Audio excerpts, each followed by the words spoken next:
मेरे एक भाई का कमेंट आया मेरे पास कि भाई मैं इंडिया में कार चलाता हूँ, मेरे पास समथिंग 1.5 साल पुराना लाइसेंस है इंडिया का, जो कि मैं बहुत अच्छी मेरे से ड्राइविंग आती है। तो मुझे बताओ क्या प्रोसेस रहेगा और क्या सैलरी लग जाएगी मेरी। तो भाई मैं तुम्हें बता दूं, अगर आपको कार चलानी आती है परफेक्ट, तो यहाँ पे ऑटोमेटिक गाड़ी है, अपने इंडिया में ज़्यादातर मैनुअल होती हैं। तो मैं आपको बता दूं, यहाँ उल्टी साइड पर होता है, ये आपको पता ही है। तो आपको यहाँ लाइसेंस के समथिंग 8 से 9 हज़ार द्रम खर्च होंगे। अगर तुम अपना खुद का लाइसेंस लोगे, कंपनी के थ्रू लोगे, तो वो भी तुम्हारी तरफ से करना है, क्योंकि वो तुम्हारी सैलरी से काटेंगे। तो अगर तुम खुद लोगे तो उसमें तुम फायदे में रहोगे। तुम्हारा लाइसेंस का समथिंग 8 हज़ार का खर्चा मानो, ठीक है, 8 हज़ार का वो लाइसेंस का। अगर तुम वीजा, पहली बात तो लाइसेंस लेके तुम्हारे लिए फायदा यही होगा कि तुम कहीं जॉब लगा के करो, ठीक है। जॉब लगा के जब तुम करोगे तो तुम्हें वीजा उसमें मिलेगा। 90% तुम्हें वीजे मिलेंगे, 10% चांस है कि वीजा नहीं मिलेगा, ठीक है। अभी एक मसला ज्यादा ये चल रहा है दुबई के अंदर कि यहाँ पे लाइसेंस रिन्यूअल कम करा रहे हैं लोग, क्योंकि खर्चा ज्यादा आता है। तो तुम्हारी सैलरी जो लगेगी, स्टार्टिंग सैलरी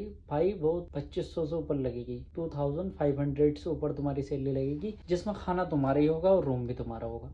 और अगर तुम इस काम में पुराने हो जाते हो, तुम्हारे पास एक्सपीरियंस हो जाता है, क्योंकि दुबई के जो रोड है ना भाई, 2-2 3-3 साल लग जाते हैं भाई बंदों को समझने में। क्योंकि दुबई का जो रोड है ना, अगर तुम इस तरीके से जाओगे ना, तो फिर तुम ऐसे नहीं आओगे, फिर आना तुम्हें बहुत दूर से घूम के पड़ेगा। तो बिना मैप से तो यहाँ बहुत कम लोग हैं जो बिना मैप से चलते हैं, जो ज्यादा पुराने, नहीं तो तुम्हें मैप से ही चलना पड़ेगा। तो अगर तुम यहाँ का बिल्कुल एक्सपीरियंस ले लेते हो, फाइन वगैरह ये सब ऐसी वैसी सारी चीज होगा, तो तुम्हारी सैलरी 4 हज़ार, 5 हज़ार, 6 हज़ार तक भी लग सकती है, ठीक है। यहाँ पे बंदों की 7-7 हज़ार सैलरी है इंडिया के बंदों की, जो हाउस ड्राइवर में है। लेकिन यह है कि जब तुम यहाँ आओगे तो होगा, तो तुम्हें मैंने बता दिया 2500 से नीचे नहीं लगेगी, ऊपर ही लगेगी, ठीक है। इतना खर्चा तुम्हें करना पड़ेगा, क्योंकि तुम राजा बाबू बन के गाड़ी में बैठ के एसी में गाड़ी चलाओगे, तो भाई इतना खर्चा तो तुम्हें करना पड़ेगा। और भाई मुझे लाइक करें, कमेंट करें, शेयर करें, और मुझे फॉलो और सब्सक्राइब कर लें, क्योंकि मैं दुबई की डेली अपडेट डालता हूँ, तो आपके लिए बहुत ज़्यादा फायदेमंद हो जाएगा। धन्यवाद।